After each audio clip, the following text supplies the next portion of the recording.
Two cases which present staggering examples of potential human-alien contact would occur in the 1950s in North America. After the end of World War II and at the dawn of what many to be considered the beginning of the UFO era, families in separate states would have run-ins with the inexplicable that would leave them shaken to their very cores. My name is Aaron Deese, and with me once again are Ron Murphy, Heather Mosier, Katie Page, Micah Hanks, and Seth Breedlove. This is UFOs Revisited.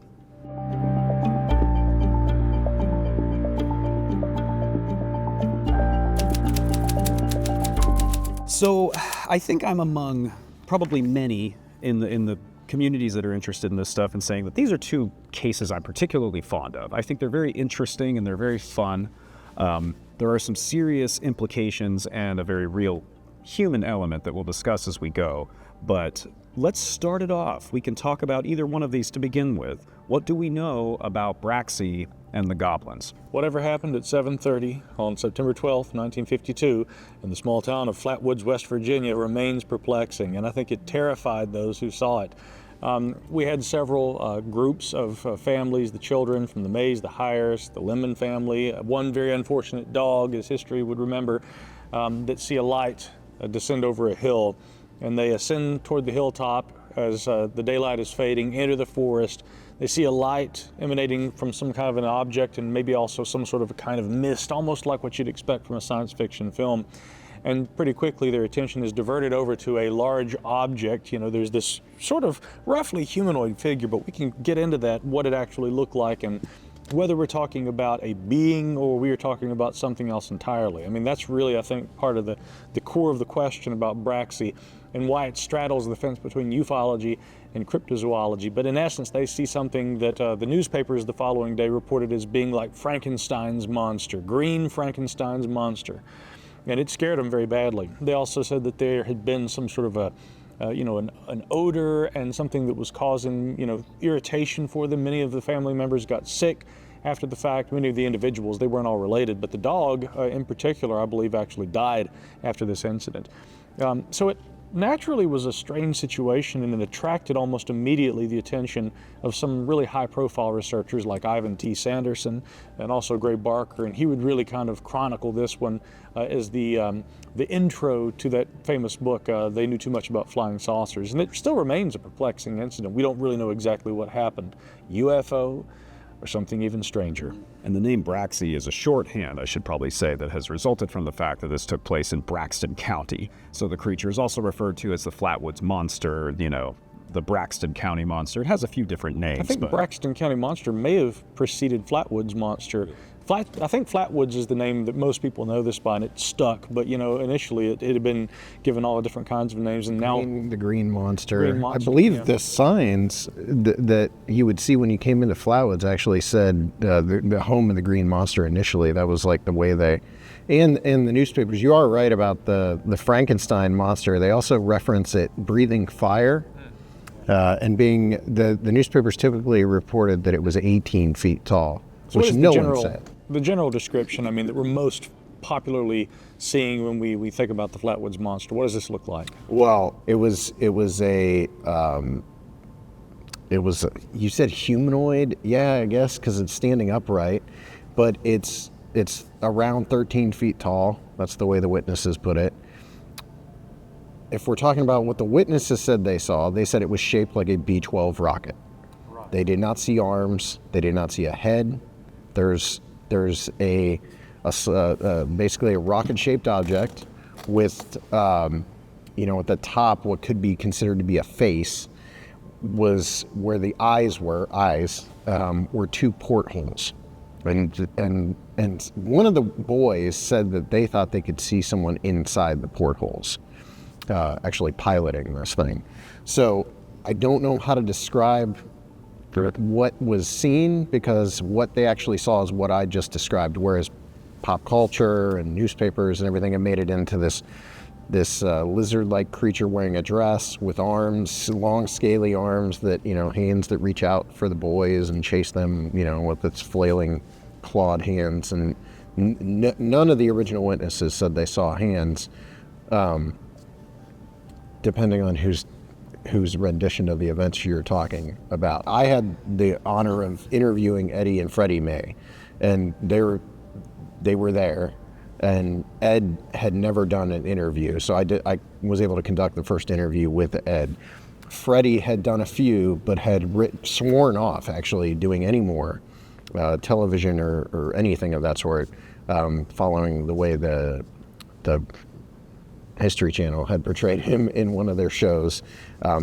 He felt they had edited him to say things he didn't think. So their version of events is a very different telling from what most people know of the Braxton County monster incident. I feel the most important thing, and my duty as a filmmaker, is to correct one version in particular, which is the dog. The dog, according to Freddie and Eddie, that dog never died. Not that it never died. It lives to this day. It's still alive. It's still alive. But the way Ed told it, or Fred told it, is that dog hunted squirrels with them for years after. Really? So where did the reports about the dog dying seem to originate from? That seems to come in when Barker and Sanderson get involved. So, okay. And it's what I'm confused about here is because I came into that making a movie about that story, and my understanding of it is everything you just said, but what I've never been able to figure out is when the deviation happens, because Sanderson and Barker come in, they claim that they took each of the boys separately from one another into a room, interviewed them, and all their stories line up. They also interviewed Kathleen May, and that's a very confusing aspect to the story for me, because Kathleen's story, you can hear her tell this story, you can read her written, interview from, I think it's Barker, but it might be Sanderson, word for word what she said, and she does give a description that does not align with the boys' description, the description of the creature that they gave me later, So this story begins with them seeing a UFO streaking across the sky, right? And then they're like, we got to run to they see it crash on top of this hill. They're like, we got to go up to the Bailey Fisher Farm. That's what the hill was a farm at the time. The Bailey Fisher Farm, they're going to go up the hill, and they're going to look for what they think is gold. For some reason, they thought that whatever had crashed might have gold on it. So they go up the hill, and on their way up the hill, the retelling that Sanderson and Barker give is that they see a craft off the side of the hill. They approach the craft. They see this strange green smoke, or a mist in the air. The mist I'm unclear on. I could not get Ed and Fred to vouch for this mist, but it is a key piece of the story. But supposedly there was definitely a sulfuric smell in the air. They did talk about that. They did not recall ever seeing a craft. They saw a light come down, land on top of the hill, or crash into the hill, and then they went up the hill. They think Kathleen did approach something in the woods, but got scared and came back up and rejoined them. They don't think she saw a craft. However, again, if you read Sanderson and Barker's retelling, they're all walking up this hill, they see this craft, they literally put eyes on the craft, which is sort of an egg-shaped craft in the woods, and then they continue on up the hill, which is where they are when they encounter the Flatwoods monster. It's just a very convoluted mess as to where the differences between the actual witnesses' retelling of events, happen, and where Barker and Sanderson get all this other information. I'm not sure. Here again, we see the importance of oral history and sitting down and speaking to witnesses about things. Right. Right. And we also see the importance of perspective. I mean, you have three boys, children, and you have their parents seeing different things, explaining it in different ways. There's a lot to unpack here, right? You have physical effects, you have smells, so it's a very interesting case. Okay, not only perspective, but how about agendas as well, too?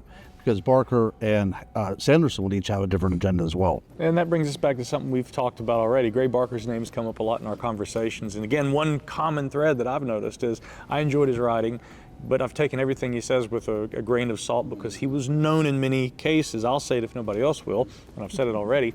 He liked to put these elements into the story that made for a better story, but were not always factual. And in instances that people have come forward and talked about over the years, they have said that they were encouraged by him when they pitched stories to his newsletters and publications. He encouraged them to do the same thing, embellish just a little bit.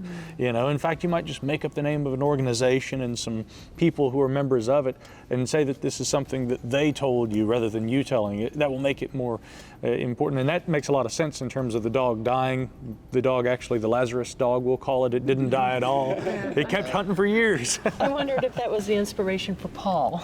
Right. Yeah, right. Yeah, so. And that's unfortunate that that happens because it makes our jobs so much more difficult when that. It does. It does. So how did Sanderson get involved in this, and how soon did these researchers come onto the scene? Now, There's an interview with Sanderson on the Long John Nebel show that is super interesting. And I think a lot of us, that's where our full knowledge of that case comes from. That was when I first became interested in the Flatwoods Monster case, I looked up that interview and listened to it. I don't recall how Sanderson became involved. I feel like he was, for some reason, in the area and then ended up linking up with Barker, right. And they conduct these interviews together, as I understand it. Barker is on the scene ahead of Sanderson, though, which that might clue you into something right there, because Barker's retelling of events is always going to be very different. You were talking about Barker, and the first thing that popped into my mind was his Silver Bridge book. What's his book about the Mothman? It's got Silver Bridge in the title. It might just be the Silver Bridge. Yeah, maybe so, yeah. But that's the book that preceded, I believe, the Mothman prophecies that retells the events of 66 and 67, but it's told through Barker's lens. And he admitted later that large chunks of that book were wholly made up. And so just his name being involved in the Flatwoods Monster case raises red flags immediately when you're reading his rendition of it. So like you said, the best thing you could do is go to the actual witnesses. And when I interviewed the original witnesses, the stories are just very, very different. So is there, past that, are there variations in the story based on what? So did they go to the police afterwards? Were there health effects afterwards? Like, what parts are added? So they definitely called the police afterward, and the police show up. There's, I think, two police officers show up, and then the military does show up that same night. The military goes up the hill. There's all these stories about tracks being found, Flatwoods Monster tracks. Supposedly those are actually the tracks of a truck. Someone that lived nearby, a farmer, had driven up the hill after this all happened because he was curious about the events. But the same night, so prior to the military's arrival, this truck drives up there. That's what left these tracks that later there's a newspaperman there from the Braxton, whatever the Braxton County newspaper's called. He takes photos of those tracks, and later it becomes, these are, Flatwoods Monster tracks, but they were from a farmer that had gone up the hill. So yes, they called the police. Military does show up. The man who was in charge of the National Guard unit that came out and investigated has been on record. I think in our movie we have an interview from him talking about it. And he did feel that there was some sort of concerted cover-up of the event, but he did not say that they removed a monster or anything like that. Did the family members that you interviewed after the fact, did they also say that military presence had been noted? Mm-hmm. They remembered that? Yes, yeah, they remembered it from the same night. There's a National Guard unit stationed nearby, I want to say Gassaway, which is a neighboring town, and they had come out to investigate it and had removed something from the scene. The other thing he pointed out, and this could have just been from the truck that came up there, but there was some sort of grease or oily substance all over. Yeah, and he vouched for that as well, the National Guardsman that was in charge of that.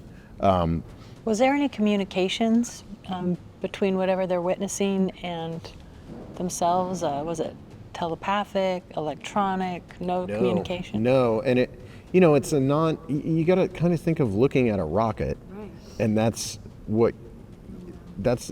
nothing there. And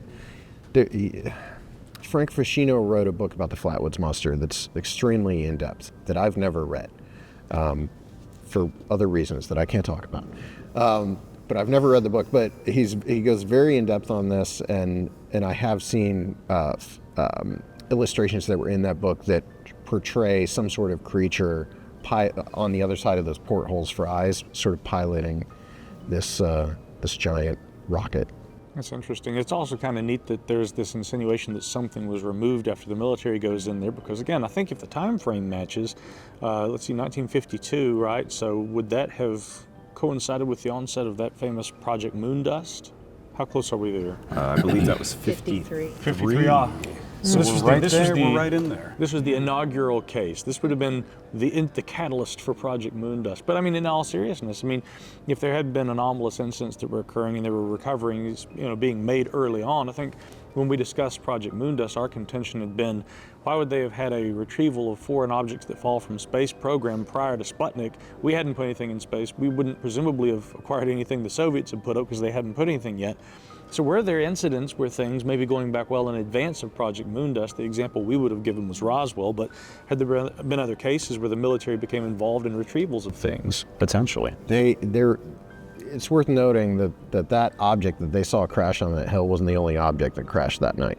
So there's 5 other objects that crashed that night, or 4 other objects, I guess, because I think it was 5 in total. One of them had crashed in Gasaway. So, and then there was one that went down over the Elk River. I can't remember where the other 2 were, but the one that had gone down over the Elk River, the same group that showed up in Flatwoods was also tasked with investigating that.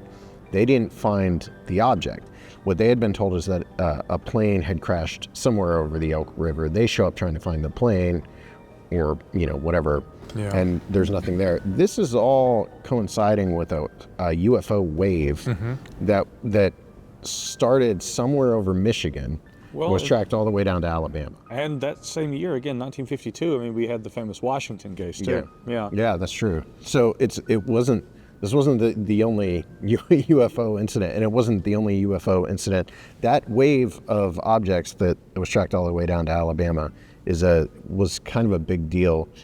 There's reports, you can trace this through UFO databases, all the reports that were happening all the way on this trajectory that starts in Michigan and goes down to Alabama. The other thing that I found while making the movie that's super interesting is that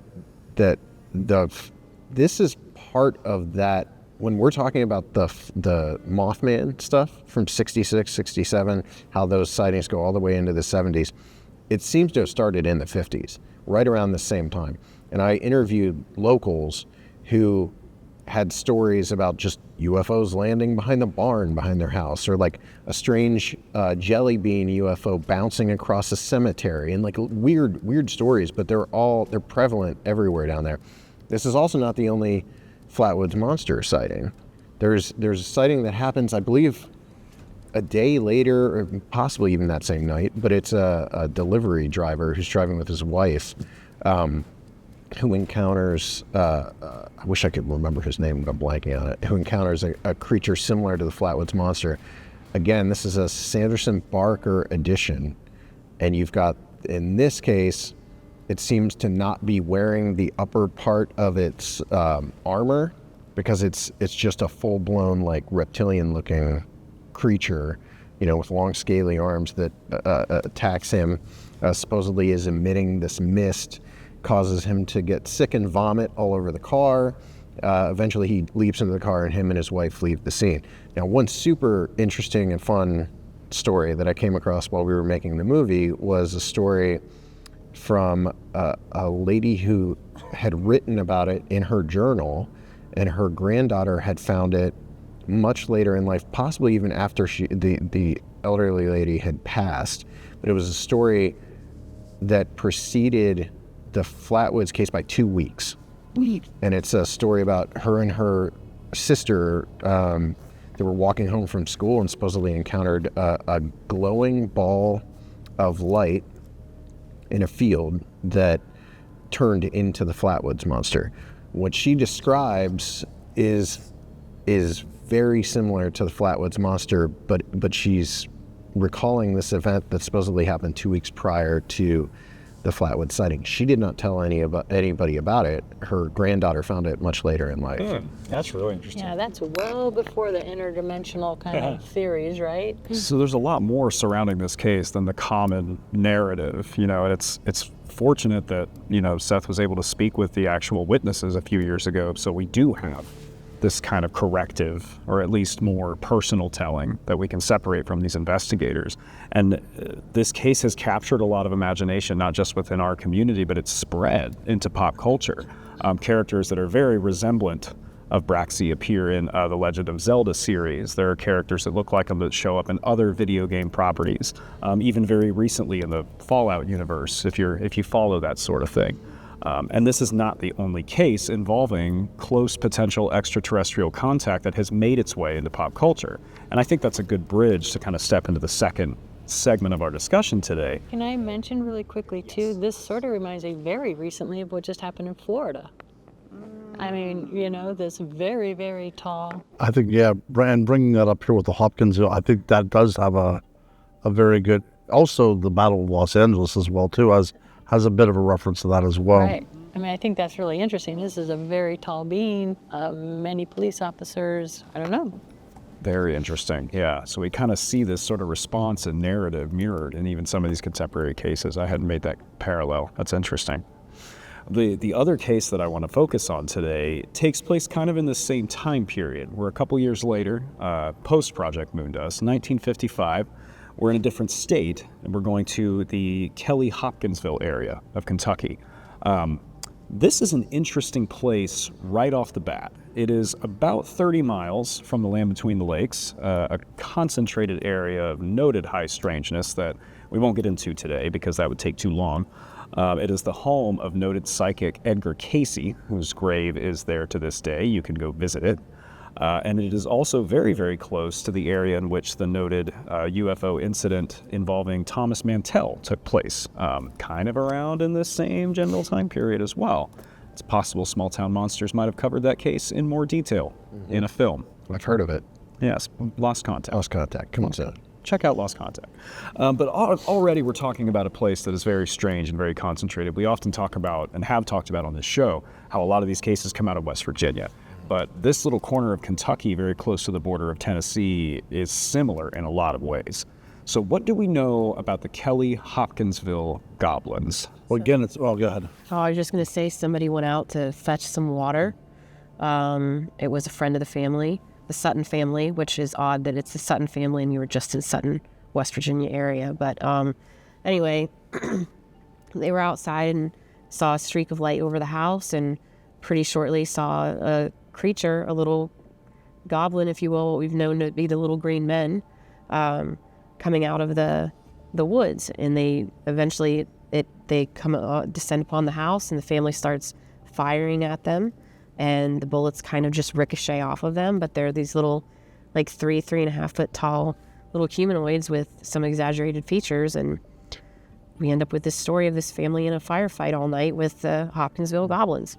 Which is responded to by police officers who then have their own UFO sightings while en route to the location. And I think that's something that's very, very interesting about this one. Yeah, law enforcement, of course, responding to this case because it was quite a scene out there at the Sutton farm. They claimed that they'd been accosted all night, these little beings, these goblin-like creatures trying to get into their homestead.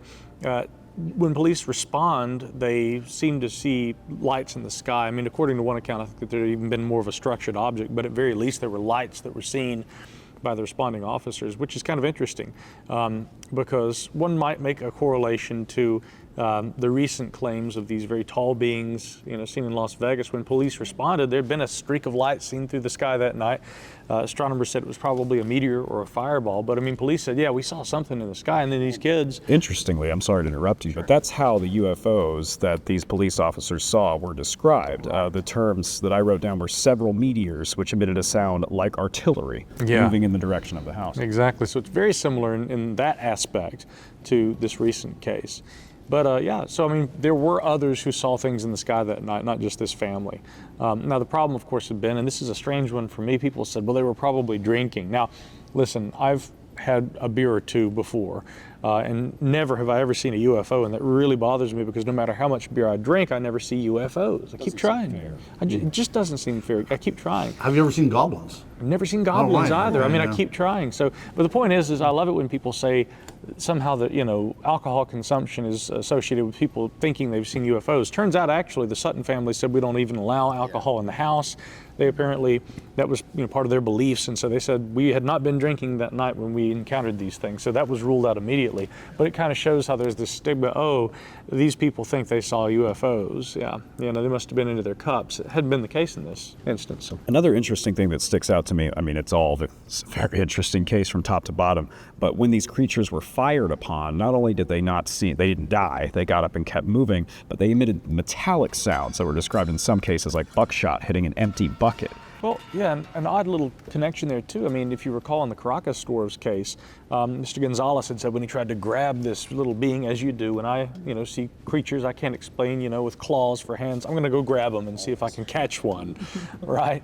And he says when he does this, it's like 50 pounds, really lightweight little guy, grabs it and it flies up in the air or something. Well, the Hopkinsville Goblins, when they were shot with shotguns, the description of how they behaved when they were fired on is really strange. They not only seem impervious to the shots being fired at them, but they kind of would roll backwards and then drift up into a tree and kind of like, not fly, but kind of float, I think is how it was described, up into a tree and do all these weird little things. So they seem to be very lightweight too, enough so that they could be carried away on the wind maybe. Right.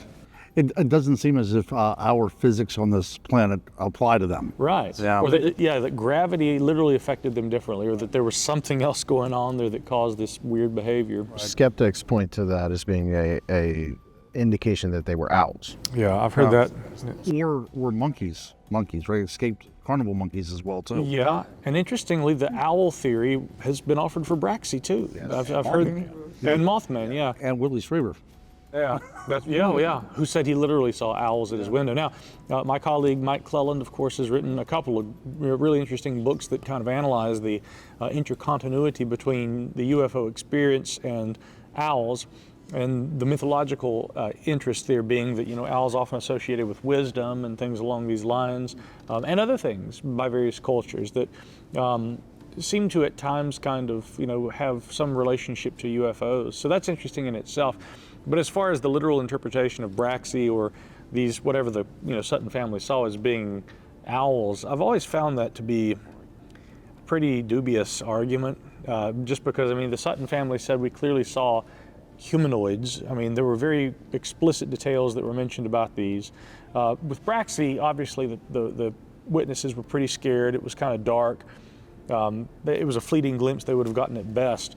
And they certainly didn't describe anything that sounded like an owl. But in the case of Hopkinsville Kelly, it seems a lot more difficult to me to assume that owls are a good explanation for that. Well, this many people living in rural Kentucky know what an owl looks like. I'm sorry, to put it simply. Yeah. At some point, someone is going to go, it's fine, it's an owl. You can stop shooting. I've seen a lot of owls. I've seen some large ones, and they can get very, very large, and they sound even stranger if you encounter them in the woods. I've heard certain owls that literally at first I thought it was somebody up on the hill. Their call can be so funny. I thought somebody was pranking me until, it dawns on me it's just an owl doing his thing. But never when I've seen one, and I've seen many, did I ever in any way equate that with being a humanoid. And to think that the Sutton family, probably having had similar experiences, lived in the rural part of Kentucky that they had their entire lives, that they would suddenly mistake owls for humanoids trying to enter their home just seems baffling to me. Yeah. Did these guys communicate? Did they Yeah, communicate? they were trying to, but they kept shooting them, you know. Stop. Did they stop? That's a good question because this is When they tried to ask for a quarter. this is kind of another case where it looks like, at least with regards to Kelly Hopkinsville, where they could just be observing, trying to check things out and see what's going on. And oh my God, they're shooting at us. What is this? Well, they weren't taking soil samples. These guys, right? No Yeah, soil how does this end? How does it end? It ends with the police leaving the property, and the family allegedly had additional encounters throughout the night, really? at which point they were like, we can call them back. They've already been out once. And the last encounter, the last appearance, I believe, was around 6 or 7 in the morning. So this went on throughout the night. And what's interesting is that the police, of course, didn't witness the creatures themselves. They didn't witness the UFOs. They did witness the evidence of the battle, if you like, gunshot damage everywhere. And one of the officers did note a glowing patch on the ground where one of the creatures fell after being shot. And that he went on record to say that there does appear to be some kind of a stain here on the ground. So the police did witness and document kind of trace evidence of this event. They didn't see the creatures The themselves. military supposedly did come the next day. Oh, did they? And they found a spot, like a perfectly round burned spot on the ground where they presumed like a ship landed, but I guess they never roped anything off. They never took samples or anything like that, but Interesting. I was just Kind going to of a say, knock missed against- opportunity to gather some samples, this. It's a knock against the owl theory too, I think. If they're firing that many shots, someone's going to hit an owl. Yeah. Yeah. With a shotgun, certainly. And it would stop. Like if you're shooting guns, the owls fly away, it's going to be quiet the rest of the night, right? And these are people trained and accustomed to the use of firearms. It's not like if you hand me a shotgun and say, go get an owl, boy, I won't be able to do it. No, I think they could pull it off, especially the close ranges that are being described, because some of these things were said to have popped up in the window, very close to, basically just giving you a target box. I mean, I think even I could pull that off. Yeah. Now, this case is often, cited as a Project Blue Book case, and although it did occur during that time, and yes, there was at least some cursory interest, I think this is another good example of how Project Blue Book did not do a very exhaustive investigation. In fact, there was much better investigative work, interviewing the witnesses and what have you, by a member of the local news media. I think he had worked with one of the local radio stations, and he called up there and spoken to him. And I think that the bulk of what ended up being cataloged by Project Blue Book about this, what little had actually been taken from interviews that civilians had done. So although they were investigating, they made a pretty mild attempt to actually investigate a case where here we have, and it is a seemingly extraordinary case, so maybe that's part of the reason why, but I know that if at the height of a UFO wave period, there's a lot of sightings. Americans say that they're flying objects. I've got a family in rural Kentucky, and they're saying that they just have had an encounter with humanoid occupants in conjunction with UFO sighting. I'm not going to make a couple of phone calls. I'm going to go there, and I'm going to go and try and collect physical evidence, and I'm going to go and I'm going to speak to the witnesses, right? And this is just another of those instances where I don't think Blue Book really fulfilled its purported duty. That taxpayer dollar at work, folks, right? There do seem to be some missing pieces. Like if a more extensive investigation had been done with this many witnesses, what more might we have on record? Yeah. Is this still in this part of Kentucky? Whether these are cryptids or extraterrestrials, is there still activity in Kentucky to this day? Is it like become folklore in the area? Some would say that there are goblins up around that area, yeah. I'm just wondering if they're still being seen today. Well, Praxi, of course, has a museum, right? So you can go there, It's like feeding like the Sasquatch or Bigfoot, When it comes to Flatwoods, the sighting stopped. I mean, there's a comparable case. You're gonna have to help me with this. Wheeling, what was that thing called? Yeah, Bashful Billy. Bashful Billy. And that's around the same year, right? Best cryptid name ever. Yeah, Bashful Billy, but almost identical in description to Flatwoods. Yeah, around the same time, and that's in like downtown Wheeling. But as far as like later sightings of the Flatwoods Monster, there are not, unless you consider the fact that the local media started calling anything seen unusual Flatwoods Monster, because you have in the 70s and 80s a whole host of Bigfoot sightings coming out of that area, Braxton County, where they call it the return of the Flatwoods Monster. But you read it and it's like, this is clearly not the same thing. Yeah, Keel even talked about that with Mothman. He had said that a lot of the sightings of Mothman had really probably been more like, hairy bipeds and things along those lines. And even some have just been sightings of what unequivocally appear to be very large birds, nothing like an anthropomorphic, winged being or anything along those lines. So again, in that process of myth building, anytime you get a good story, once you have an area where a popular legend has gained foothold and it's kind of the anchor point, you'll see that pretty frequently. The beast has returned, and it's like you look at these two stories and they're completely different things. That's right. We even see that a little bit with West Virginia Veggie Man. Sure. We have the primary witness account, and then his mother describes something completely different. And yet people are saying the first time Veggie Man is seen is by the witness's mother, and they're, again, comparing these two things, they seem to be very spread different. and blossom, yeah. If all this is, if these three stories in particular are a hoax, right? Like, say, because that's another skeptical response to a lot of this stuff is, well, it's a hoax. Why don't more people hoax the same creature then? Because you think if people are so inclined to just make up stories. If you have a story in front of you about the 100 goblins besieging a house, why not make up your own, goblin sighting a year later? But you don't really see ongoing Flatwoods monster sightings. You don't really see ongoing goblin sightings. You don't even see ongoing sightings of something like the Grafton monster, which is a neighboring town that had this weird headless white thing that was seen once. Right. Like, it doesn't carry on. So you'd think if people were just that prone to making up a story based on other stories, it doesn't follow through. While both of these cases present striking parallels and contrasts, we can be reasonably sure in both cases that something happened. The truth behind the events of both Braxy and the Goblins may yet to be determined.